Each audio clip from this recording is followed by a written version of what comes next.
না বিদ্যালয়ৰ পোছাকক লৈ ইউনিফৰ্মক লৈ শিক্ষামন্ত্ৰী ৰণোজ পেগু ডাঙৰীয়াৰ বক্তব্যটো আমি দেখিছোঁ বক্তব্যটোক লৈ পেলাই বিতৰ্ক সূচনা হৈছে আৰু সূচনা হোৱাটো উচিত কিন্তু মই ৰণোজ পেগু ডাঙৰীয়াক বিশেষ দুখ দিব বিচৰা নাই তেওঁ এইকাৰণে দুখ দিব বিচৰা নাই তেওঁতো এটা অকপট স্বীকাৰোক্তি কৈছে যে মই 600 টকা দুযোৰ ইউনিফৰ্ম দিব লাগে এতিয়া দুযোৰ ইউনিফৰ্মৰ দাম 600 টকা ধাৰ্য কৰি দিয়া মানুহজন কোন মুখ্যমন্ত্ৰী নেকি কাৰণ ল'ৰা ছোৱালীয়েতো ভোট দিব নোৱাৰে স্কুলৰ ল'ৰা ছোৱালীয়ে ভোট দিব পৰাহেঁতেন তেওঁলোকৰ কাৰণে নিৰ্ধাৰিত আঁচনিৰ মূল্য অলপ বেছি হ'লহেঁতেন এতিয়া যিসকলে ভোট দিবলৈ পাৰে য'ত ভোটাৰ সৃষ্টি হয় তেনেকুৱা হিতাধিকাৰীৰ কাৰণে আঁচনিৰ ধনৰ অভাৱ নহয়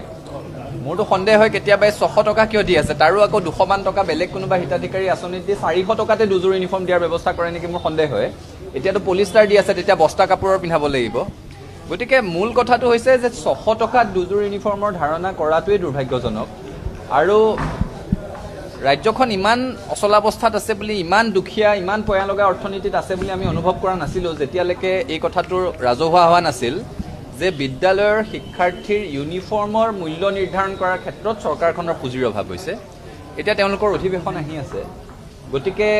এই ছাত্ৰ ছাত্ৰীসকলেতো বৰ মামা বুলি মাতে তেওঁ কয় যে নিজৰ ভাগিনসকলৰ প্ৰতি দায়বদ্ধ এতিয়া 38 ডিগ্ৰী 37 ডিগ্ৰী গৰমত